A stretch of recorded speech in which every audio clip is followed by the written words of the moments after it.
Hello, I've got a 13 Pro Max today with a very broken screen. This will be my first 13 Pro Max replacement, so I've decided to record it and go through the full process. So I'm going to start with just popping out the bottom screws, and then I'm going to put it on the hot plate set to 80 degrees below my desk. And once it's nice and warm, I'll start removing the screen. Okay, now that the screen is nice and warm, I'm going to start at the bottom. I'm going to go straight down and then angle. Oops. And I'm going to get a little bit of ISO in there.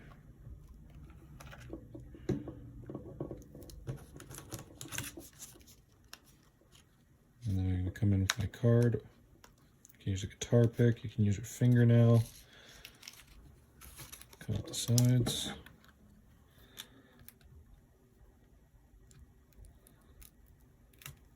This broken corner is going to be the most difficult. And just follow it down there. If it's resisting too much, I'll just use some more isopropyl, or I will heat it back up again. Okay. Once I have the sides and the bottom free, I'll then use my thumb to push the screen to one side and free up a gap up here. Unclip it.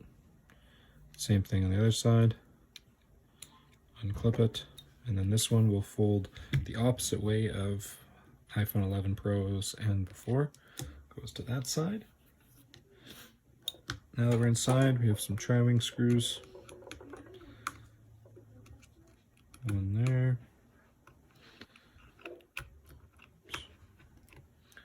One there. Remove this plate. Now I can disconnect my battery.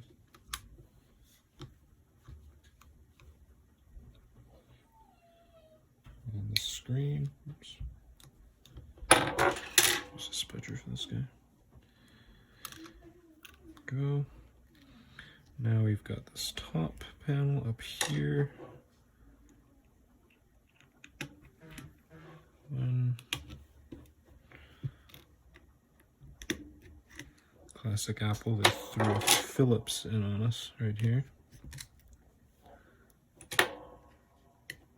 And that doesn't, oh, there's one more up here. Another Phillips. Would love to hear the reasoning why. Disconnect this flex cable there. And a much different look from previous models. On everything up until the 12 Pro Max, the screen basically had the earpiece speaker and all these sensors attached to the screen. And now they are leaving them inside the housing. And it looks like they've just got the proximity sensor and oh, I'll have a look and see.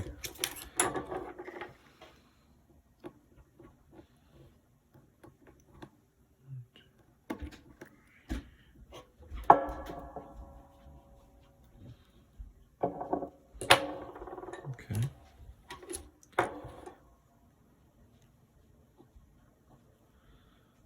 Interesting. It's going to be a little more difficult to swap over as it's adhered all the way through, so a little bit of ISO. And just delicately walk it through.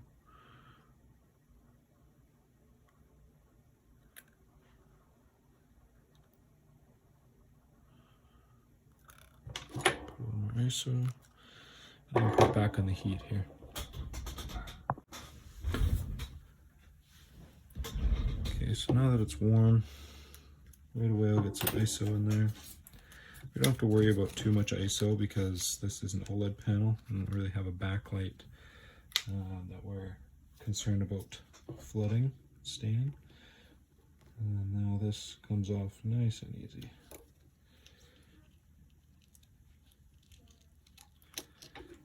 Put a bit more under there.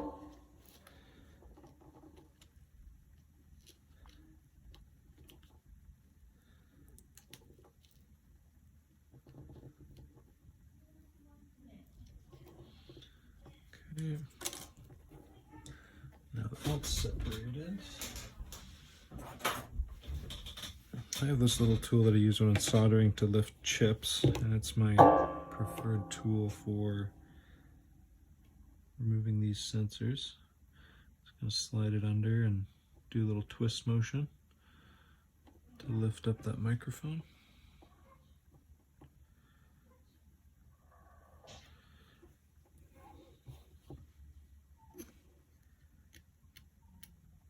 And you know what? I'm going to do this in the microscope. I've never taken these apart, and I want to really see what's going on. So I'll switch over to my microscope camera. Yeah.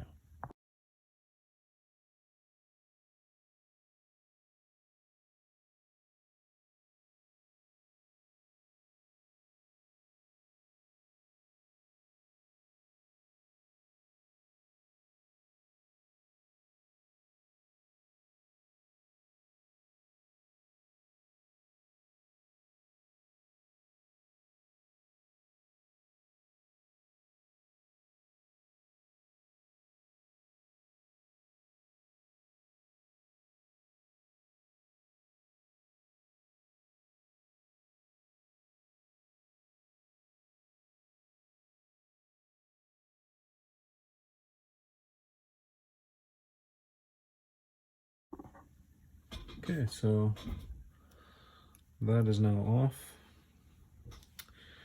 Quite a bit of adhesive there, as you can see, so I'll just stick that back down onto the new one. This is a refurbished original screen.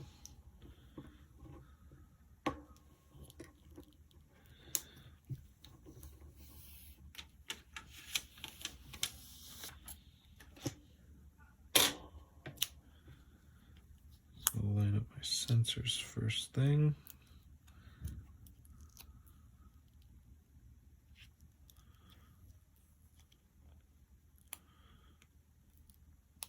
And then this falls into its spot and sticks down. Good. Once that ISO kind of evaporates, that'll be stuck down just like before.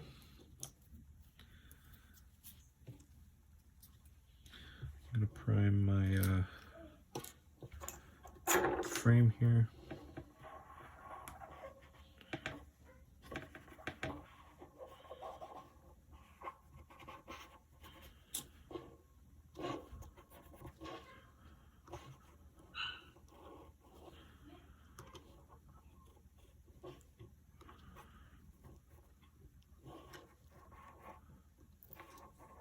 It's just an adhesion promoter primer, whatever you want to call it. And it just helps with the adhesive binding back together. Oops. It's a reminder for me to bid on an iPad on eBay. Okay, so now that's ready, I'm going to go ahead and start the install. I'm going to pause for a second though. Okay, so I'm going to reverse the steps from the disassembly. Connect to that connector there.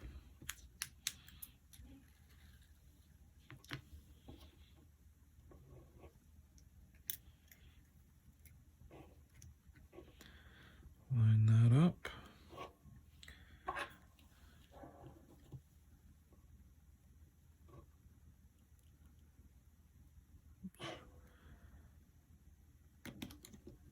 Phillips screw. Rotate this back. Grab the other Phillips screw.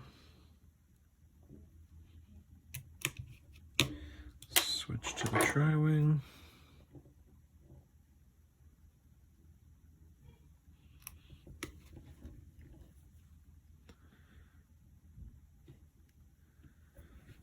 Like so.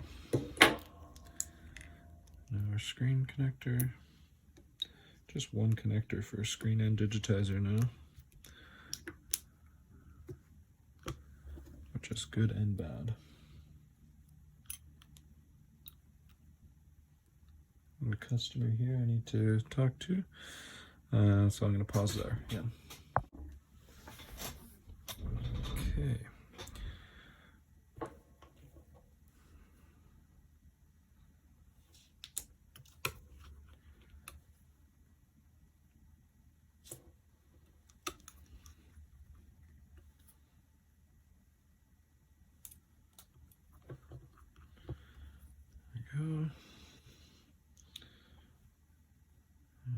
Lastly, connect these.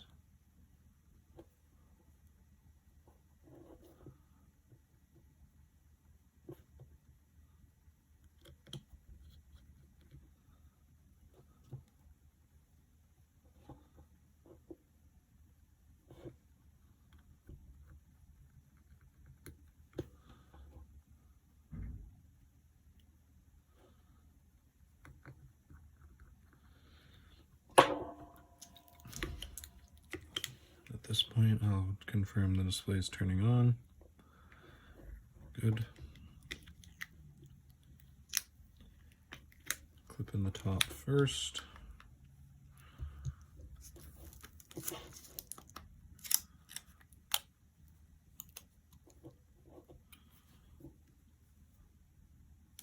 Bottom screws.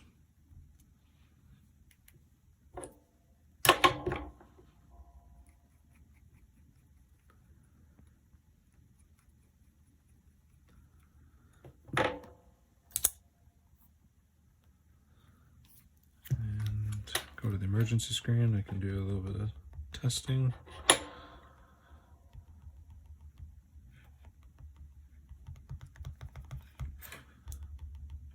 And good. There we are. That's a 13 Pro Max screen replacement.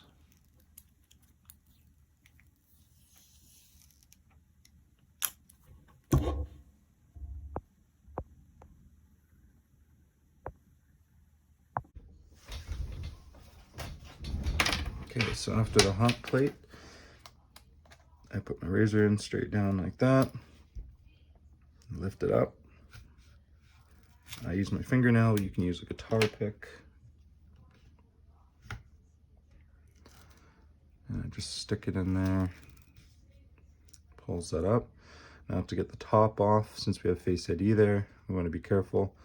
I basically take my thumb and I pull that to the side, that way, which opens up a gap up here. And then you could do the same to the other side, but you just need one. And that just allows you to get this carefully in there.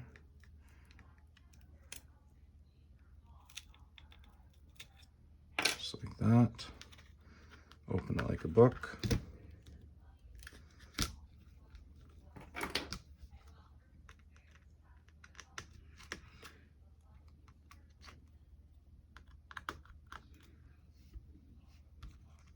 These are tri-wing screws.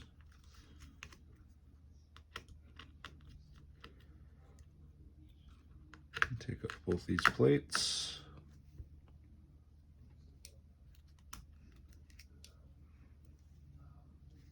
Disconnect the battery right here. Disconnect the screen cables. 3 more tri-wings on this bracket. 1, 2, and 3. And then for whatever reason, there is 1 Phillips. Not sure why Apple's decided to do that. This bracket comes off. This is actually broken there. Normally, you'll slide this off of that, which will still stay attached there. But that seems to be broken. So then you can use a spudger, come in from this side, and then it's just a little wiggle motion. So all I did was rotate like that. That's the dramatic, exaggerated version of it. Now, same thing here. We're gonna have 3 tri-wings, or actually no, we're gonna have 3 Phillips and one tri-wing. Oops.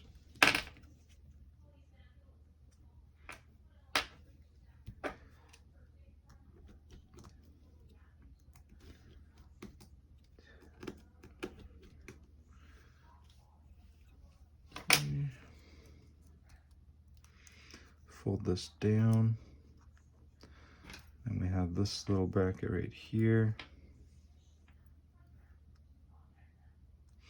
Now for this is an aftermarket screen, so this is going to come off easier.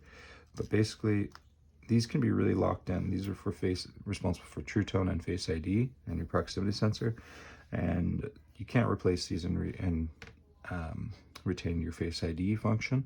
So basically, I put this back on a hot plate during if the screen is original, back on a hot plate to warm this up, and then I'll come in here, I'll pop this side up, going under, lifting, pop this side, going up, lifting, and then I will come in through here, and I'll go under here and pop that whole thing up. I'll pop this whole bracket off, and I'm avoiding anything to do with these sensors, because what can happen if you try and pull these out on an original screen, sometimes the adhesive that holds the bracket on is also attached to these sensors slightly, and you can separate the sensor and damage it or completely break it.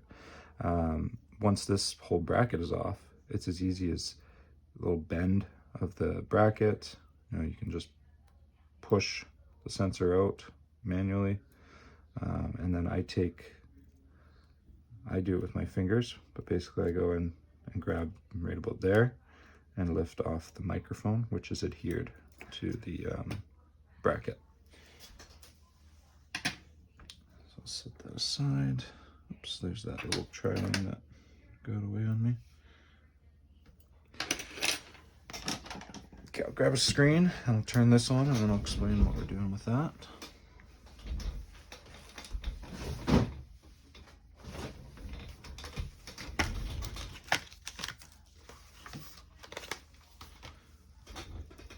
Okay, so we're going to connect the old screen right here to the XR slot, and we're going to hit read.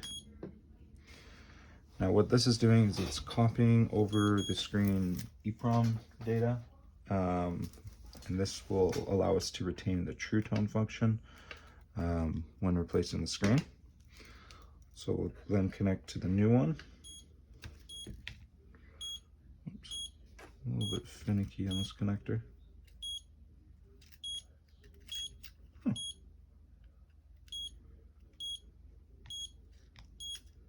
Okay. And then we'll hit right and let it work.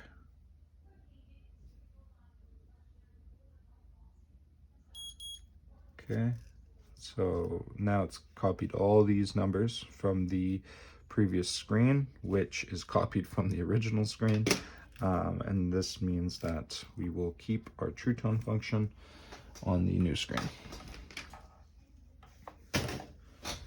So now I can go ahead and start reassembling.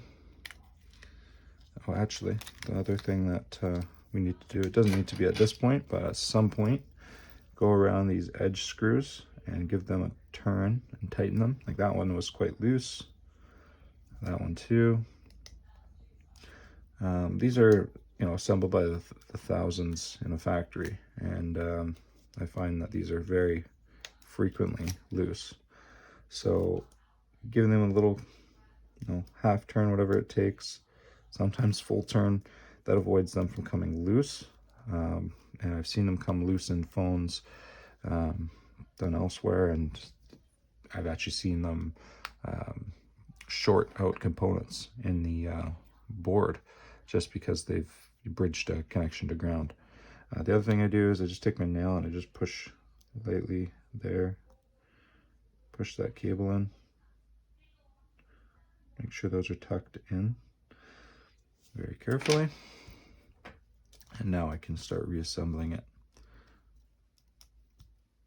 So these just align back into their spots. Then I grab this. This has no functional purpose. I really don't understand what it's for, but when we do repairs, we put everything back.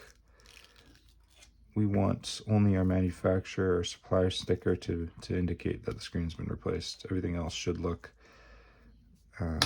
everything else should be back where it used to be.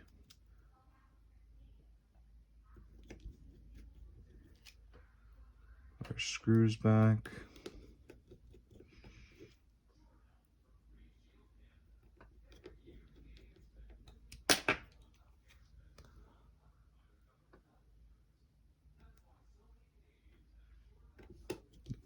the tri-wing back. Okay. Now at this point, we'll set that aside and we'll prep our housing. So this one has quite a bit of dust and whatnot on the screen seal. So I'm going to be just cleaning all this up, getting rid of the old one. And I just kind of like prevent from like pulling this super far because it snaps. So I'm just kind of like walking with it, keeping it short and controlled. Still breaks. Everything you're doing, being really careful of these components up here. This one I'm close to right now is the infrared camera, and it's required for Face ID, and it is not replaceable. Another common failure is this dot projector, that crystal looking thing. Drop damage, water damage, very common for you to get a, they call it true depth camera error. It's one of the main ways that Face ID fails.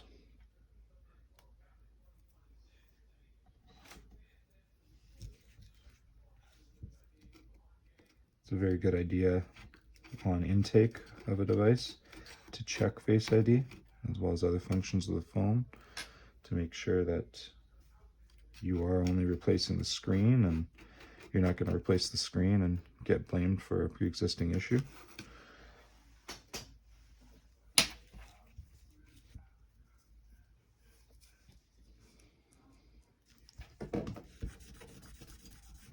With some ISO on a cloth here. My fingernail through the cloth helps me get all the grime and gross stuff.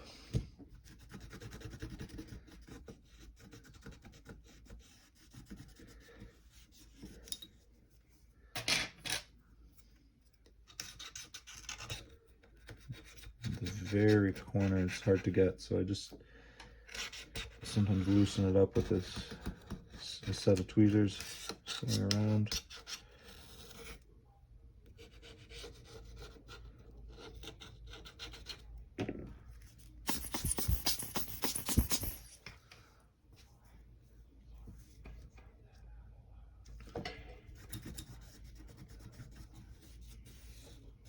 Okay, that side's good.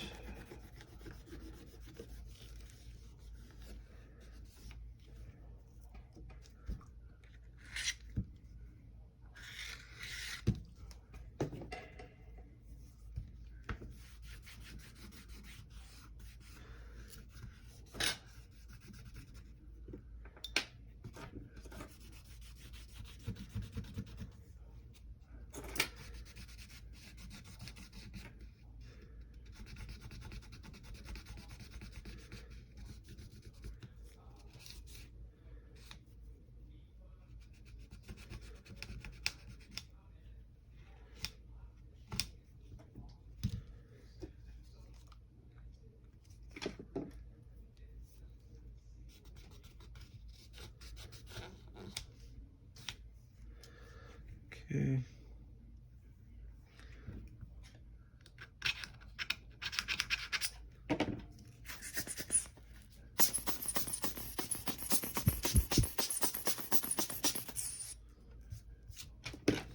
Good. I'll grab the new seal, this hanging tab right here, peel this off. I start with these ones up by the front camera. And I'll just kind of push it up to this corner. And then I like to go down the side here and align the long side first. Push that down. And the reason I go down this long side first, if you do this short one, it's possibly off slightly and not really notice it on the short span here, but then it could put you way out of whack on this long span. So lining up the long span, I find is more accurate.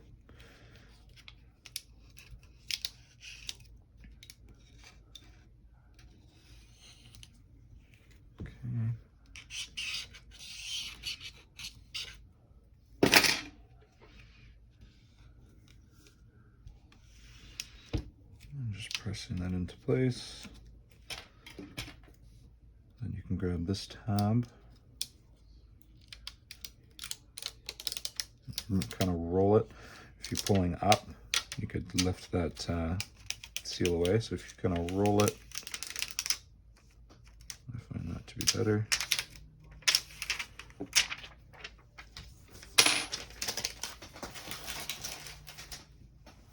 At this point, you can take this off.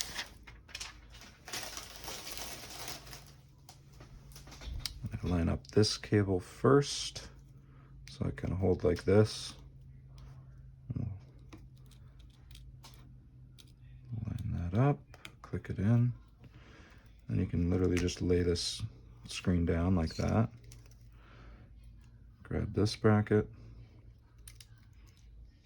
and set it down on top, and start putting your screws back.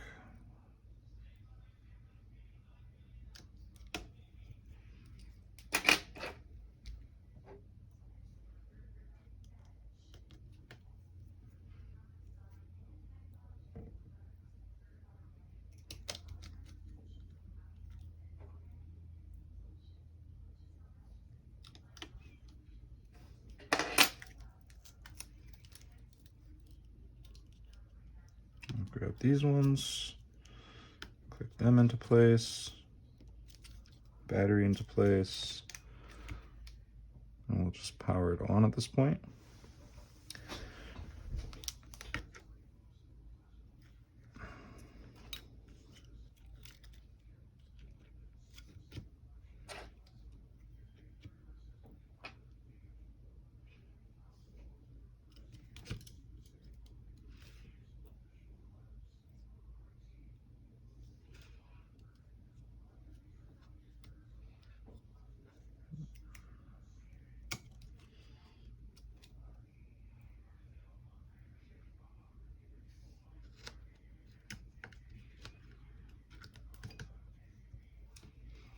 Last bracket, on like so.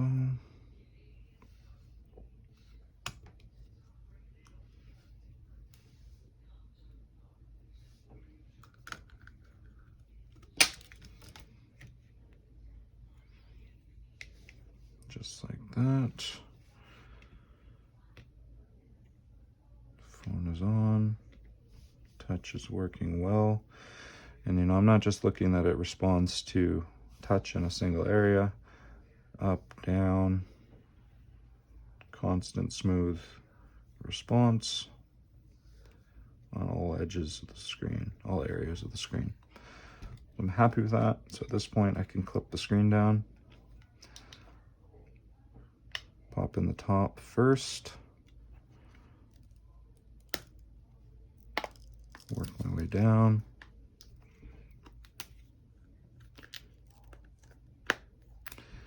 And if you have a phone that has taken hard damage to the frame, you want to watch for dents into the frame that would change the opening that the screen sits in.